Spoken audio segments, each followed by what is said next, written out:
नमस्कार साथियों, कैसे हैं आप सभी अच्छे होंगे। साथियों, आप सभी का हमारे YouTube चैनल में बहुत बहुत स्वागत है।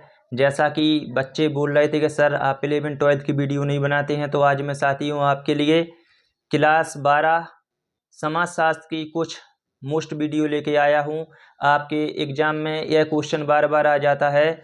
तो स्क्रीन पर आप देख पा रहे होंगे सैडलर का जनसंख्या सिद्धांत। साथियों, आज मैं आपके लिए जानकारी दूंगा सैडलर के बारे में। तो आपको सबसे पहले बता दें कि यह सैडलर कौन थे। तो जैसा कि आप सभी जानते हैं, जिस प्रकार से माल्थस एक बहुत बड़े समाजशास्त्री थे और माल्थस ने जनसंख्या के ऊपर बहुत ही शानदार सिद्धांत दिया है और वह कई वर्षों तक लागू भी रहा है।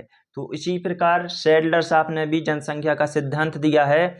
और सैडलर ने जो जनसंख्या का सिद्धांत दिया है तो वह साथियों माल्थस के विरोध में दिया है। माल्थस की आलोचना करते हुए सैडलर ने जनसंख्या सिद्धांत दिया है। ठीक है, तो आपके लिए थोड़ा एक्सप्लेन करके हम बता दें। माल्थस की सिद्धांत की आलोचना करते हुए सैडलर साहब बताते हैं कि किसी भी देश की जनसंख्या, जैसा कि आप देख पा रहे हो, किसी भी देश की जनसंख्या में यदि वृद्धि होती है तो वहाँ की सुख सुविधाओं में वृद्धि होती है। सैडलर साहब क्या बताते हैं, किसी भी देश की जनसंख्या में यदि वृद्धि हो रही है तो सुख सुविधाओं में वृद्धि होती है, लेकिन प्रजनन दर में कमी आती है। प्रजनन दर में क्या आती है? कमी। फिर दूसरा बताते हैं कि अगर जनसंख्या वृद्धि दर में कमी आ रही है तो सुख सुविधाओं में भी कमी आएगी। अगर जन्म दर उस देश की कम रफ्तार से बढ़ रही है तो वहाँ की सुख सुविधाएं भी कम रफ्तार से बढ़ेंगी, लेकिन कौन सी दर बढ़ जाएगी? प्रजनन दर में वृद्धि हो जाएगी। तो यह सैडलर का जनसंख्या सिद्धांत था जो कि माल्थस के विरोध में था, लेकिन इनका यह सिद्धांत विकासशील देशों पर लागू नहीं होता। सैडलर साहब ने जो जनसंख्या का सिद्धांत दिया है तो यह विकासशील देशों पर लागू नहीं होता है। साथियों, कौन से देशों पर लागू होता है? तो यह होता है विकसित देशों पर।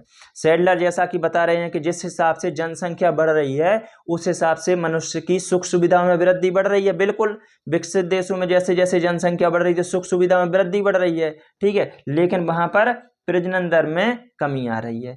अब यही सिद्धांत अगर अपन भारत में ले लें, विकासशील देशों में, कि जनसंख्या में वृद्धि हो रही है तो हो रही है, सुख सुविधा में वृद्धि हो रही है, बिल्कुल हो रही है, लेकिन प्रजनन दर में कमी नहीं आ रही है। आज हमारे भारत की जो प्रजनन दर है वह बहुत अधिक है और इसी प्रजनन दर के कारण आज भारत का विश्व में पहला नंबर लग चुका है।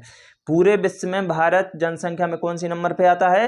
पहले नंबर पे। तो सैडलर साहब का जो जनसंख्या सिद्धांत है वह विकासशील देशों पर लागू नहीं होता है। कौन से देशों पर लागू होता है? विकसित देशों पर लागू होता है। तो आप लोग इसके लिए वीडियो को अच्छे से स्क्रीनशॉट भी ले सकते हैं। और साथियों, आप सभी के लिए अगर वीडियो पसंद आई है तो वीडियो के लिए लाइक जरूर करें और ज़्यादा से ज़्यादा लोगों के लिए शेयर करें। वीडियो देखने के लिए धन्यवाद।